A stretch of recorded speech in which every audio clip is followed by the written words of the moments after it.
कष्ट किसको हुआ? कर्ण को सबसे ज्यादा कष्ट, है ना। बहुत योग्य आदमी था, लेकिन फिर उसको कष्ट हुआ सामाजिक ताना बाना की वजह से, है ना। जो बचपन से ही क्षत्रिय कुल का था, है ना, जो सूर्य का बेटा था, सूर्य पुत्र कर्ण था, उसको पूरे समाज ने आजीवन सूत पुत्र कहकर उसको अपमानित किया, उसको तिरस्कृत किया। द्रोणाचार्य के पास शिक्षा ग्रहण करने गया तो द्रोणाचार्य ने कह दिया कि तुम राजकुमार नहीं हो, इस पर तुमको पढ़ाएंगे नहीं। वहां से उसको निकाल दिया गया। कठिन मेहनत करके वो गया परशुराम जी के पास शिक्षा प्राप्त करने। परशुराम जी के पास पूरा शिक्षा प्राप्त किया, बहुत एक ईमानदार विद्यार्थी के तौर पर। हालांकि उस समय तक परशुराम जी ने एक प्रण ले लिया था कि मैं किसी क्षत्रिय को शिक्षा नहीं दूंगा, है ना। और कर्ण को तो अपनी आइडेंटिटी पता ही नहीं थी कि वो क्या है, उसको नहीं पता था कि वो क्या है। तो जब उन्होंने पूछा कि तुम कौन हो, तो झूठ बोल दिया कि हम ब्राह्मण हैं। झूठ इसलिए बोल दिया ब्राह्मण है क्योंकि वो तय कर लिए थे कि अब किसी क्षत्रिय को शिक्षा नहीं देंगे। क्यों? क्योंकि उनका एक शिष्य ने उनका अपमान कर दिया था, और उस भीष्म पितामह जो क्षत्रिय थे, तो वो उन्होंने कहा था, वो अंबा अंबालिका वाला जो प्रसंग था, तो अपहरण करके लाए थे परशुराम जी के पास। वो चली गई, बोली कि देखिए हमको लेकर के आए हैं, हम सब विवाह नहीं किए कर रहे हैं। तो परशुराम जी ने कहा कि विवाह करो, मेरे शिष्य से बात मानो मेरा, लेकिन उन्होंने बात नहीं माना। तो दोनों के बीच युद्ध हुआ। तो उसी युद्ध में उन्होंने तय किया कि अब हम किसी को शिक्षा नहीं देंगे, क्षत्रिय को तो शिक्षा हम नहीं देंगे। तो अब चला गया वहां पर। तो इसको तो खुद पता नहीं था कि आइडेंटिटी क्या है, लेकिन इसको कोई शिक्षा दे ही नहीं रहा था। इसको शिक्षित होने का बहुत मन था कि हमको बहुत श्रेष्ठ, बहुत सर्वश्रेष्ठ बनना है। तो ये गया और वहां पर अपना परीक्षा देकर के पास हुआ, और वो दिल तो बोला कि ब्राह्मण कुमार है। लेकिन एक बार जब इसकी पूरी शिक्षा पूरी हो गई, पूरा एकदम घर आने का समय हो गया, तो परशुराम जी आराम कर रहे थे। तो कैसे एकदम बहुत स्नेह में थे, बहुत प्रेम करते थे, पुत्र की तरह मानते थे, वो भी पिता की तरह मानता था। तो क्या हुआ कि सोए हुए थे और वो अपने जंघा पर उनका सर रखे हुए थे, ठीक है, और पूरी विद्या कंप्लीट हो चुकी थी, अब निकलने का समय था। बातचीत करते करते सो गए गुरुदेव, सो गए।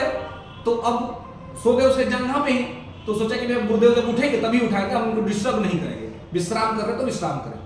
लेकिन तब तक क्या हुआ कि वहीं कहीं से घूमता हुआ एक जीव आ गया जो होता है बिच्छू, और बिच्छू कर्ण के जंघा में डंक मारने लगा। सोचिए बिच्छू का डंक कितना खराब डंक होता है, कितना दर्द करता है, लेकिन वो अपने जंघा को टस से मस नहीं हिलाया। क्यों नहीं हिलाया? क्योंकि अगर हिला देंगे तो हमारा गुरुदेव का विश्राम भंग हो जाएगा।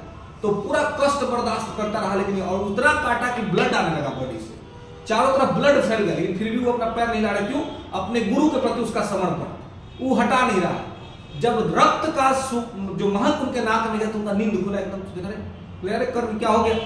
तो बोले कि गुरुदेव ऐसा ऐसा बात है। तो वो बोले कि तुम इतना जो दर्द बर्दाश्त किए हो ना, इतना दर्द कोई क्षत्रिय ही बर्दाश्त कर सकता। तुम क्षत्रिय नहीं हो, तुम ब्राह्मण नहीं हो, तुम झूठ बोल के हमसे शिक्षा ग्रहण किए हो, इसलिए हम तुमको एक श्राप देते हैं कि जिस दिन तुमको मेरे शिक्षा का सबसे ज्यादा आवश्यकता पड़ेगा, उस दिन ही तुमको जो है शिक्षा काम नहीं आएगा, तुम सब भूल जाओगे। अब सोचिए, इतना मेहनत करने के बाद, इतना त्याग करने के बाद, इतना समर्पण करने के बाद कर्ण को क्या मिला? बदले में श्राप। लेकिन फिर कर्ण को जब एहसास हुआ गुरुदेव को कि भाई तो गड़बड़ हो गया, तो उन्होंने कहा कि भाई देखो अब तो हम श्राप वापस तो ले नहीं सकते हैं, लेकिन जाओ हम तुमको एक धनुष देते हैं, विजय धनुष, ये रखो अपने हाथ में।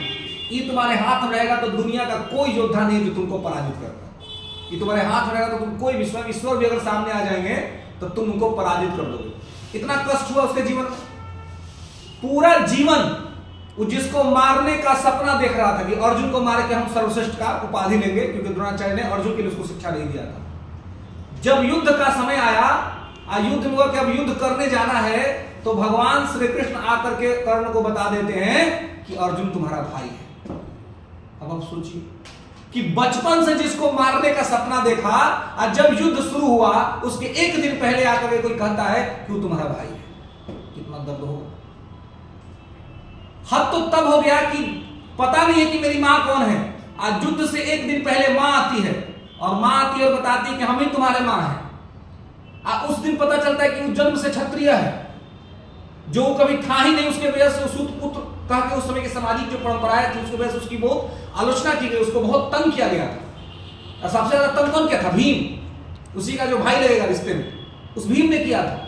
तो मां आती है और फिर माता क्या कहती है कि भाई देखो हमको वचन दो कि हमारे 5 पुत्र हैं, है ना, उनको तुम नहीं मारोगे। तो बोलता है कि देखो पुत्र तो तुम्हारे से हमको लेकर इंक्लूडिंग 6 हो गए, लेकिन दुनिया जानता है कि तुम्हारा 5 ही पुत्र है, तो जाओ हम तुम्हारे 5 पुत्र, तुम्हारा काउंटिंग हमेशा कंप्लीट रहेगा, हम अर्जुन को सिवाय किसी को मारेंगे ही नहीं, या तो अर्जुन नहीं रहेगा नहीं तो हम नहीं रहेंगे। इतना ही नहीं हुआ, उस आदमी के साथ छल हुआ, प्रपंच हुआ। प्रपंच क्या हुआ? प्रपंच इंद्र ने किया जो अर्जुन के पिता थे। प्रपंच क्या किया? तो सोचा कि भाई तो इतना मैंने योग्यता, इतना क्वालिटी है, आदमी तो कुछ कर लेगा। तो जानबूझ के उसको और श्राप दिलवाने के लिए क्या किया उन्होंने?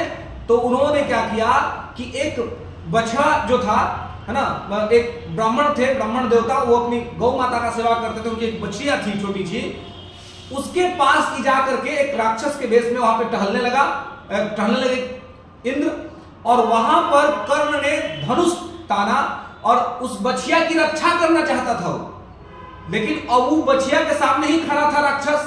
अब वो जैसे तीर मारा ना, भाई राक्षस हट गया, तीर बछिया को लग गया और बछिया मर गई बेचारी। बछिया मर गई, ब्राह्मण देवता आए तो वो कहते क्या रे तुमने बछिया को मार दिया, जिस तरह से तुम निसहाय मेरी बछिया को मारे हो, ऐसे ही कभी तुम मारे जाओगे और तुम्हें कोई नहीं बचा पाएगा। बिना मतलब का श्राप मिल गया। युद्ध के मैदान में सब कुछ उसके पास था, युद्ध हो रहा था, भगवान श्री कृष्ण अर्जुन का रथ चला रहे थे और रथ का पहिया फंस गया कचरा में, कचरा जमा हुआ था, फंस गया। जब उतरा कि भाई कचरा निकालेंगे, जब कचरा निकालने के लिए वहां से उतरता है तो भगवान श्री कृष्ण स्वयं कहते हैं अर्जुन को कि मार दो तीर, यही समय है मार देने का। मार देता है। जब इस सब होने के बाद फिर कर्ण जो है वो कर्ण को बहुत सम्मान करते थे भगवान कृष्ण, लेकिन कर्ण को बताया गया कि भाई तुम गलत और अधर्म का साथ दोगे तो तुम्हारा तो नाश होना निश्चित है। तो क्या हुआ कि अब जब कर्ण से मिले, मतलब युद्ध के समाप्ति के उपरांत जब कहा जाता है कि एक डायलॉग हुआ कर्ण और कृष्ण के पास, तो कृष्ण से पूछा कर्ण कि आप बताइए कि हमको इतना कष्ट क्यों, मेरा क्या गलती था, हम कौन सा अपराध किए थे? जन्म हुआ तो मेरी मां ने मुझे त्याग दिया, मुझे खुद नहीं पता था कि मैं किस जाति का हूं, लेकिन इस समाज ने मुझे दुष्कारा, मेरा तिरस्कार किया। मेहनत करके गुरु के पास शिक्षा प्राप्त किया, गुरु ने श्राप दे दिया। बछिया को मारने का उद्देश्य नहीं था, बछिया मारी गई, श्राप मुझे मिला। हमको पता नहीं था अर्जुन मेरा मित्र है, अर्जुन मेरा भाई है, उसी के साथ मेरा जीवन में संघर्ष चलता रहा। तो ये सब चीज हमको मारा कब गया? तो जब हमारा जो रथ है वो कचरा में फंसा हुआ था, तब हमको मार दिया गया, कीचड़ में फंसा हुआ था, हमको मार दिया गया। तो आप बताइए कि हमारे साथ हर जगह तो अन्याय ही हुआ, ऐसा क्यों? आप हमको जवाब दीजिए। आपको लोग ईश्वर कहता है, आप ईश्वर है तो आप बताइए। तो वहां ईश्वर ने जवाब दिया, और जवाब बहुत ध्यान देने योग्य है। उन्होंने कहा कि नियति अपना योद्धा स्वयं चुनती है। योद्धा नियति को नहीं चुनता, नियति योद्धा को चुनती है। मतलब जिसके जीवन में जितनी विकट परिस्थिति, वो उतना मजबूत योद्धा। भगवान श्री कृष्ण ने कर्ण को समझाया कि कर्ण, तुम्हारे अंदर ही इतना काबिलियत था कि तुम इतना बर्दाश्त कर सकते थे। संसार का दूसरा कोई था ही नहीं जिसको इतना कष्ट मिलता और वो बच जाता। इसलिए नियति ने तुमको चुना, नियति ने अपना योद्धा तुमको चुना। और तुम कह भी किससे रहे हो? श्री कृष्ण से। जिस श्री कृष्ण को लोग भगवान कहता है, इस श्री कृष्ण के जन्म से पहले इसको मार देने की पूरी प्रक्रिया रची गई थी। मैं वो कृष्ण हूं जिसका जन्म हुआ कारागृह में, वहीं पर मार देने का प्लान था। किसी तरह से बच बचा करके वहां से मैया, जिस माता ने जन्म दिया, उसके पास से दूर जाना पड़ा। मैया यशोदा के पास पालन पोषण हुआ, लेकिन मैया यशोदा के पास भी मारने के लिए बार बार कोई ना कोई राक्षस, कोई ना कोई दानव आया।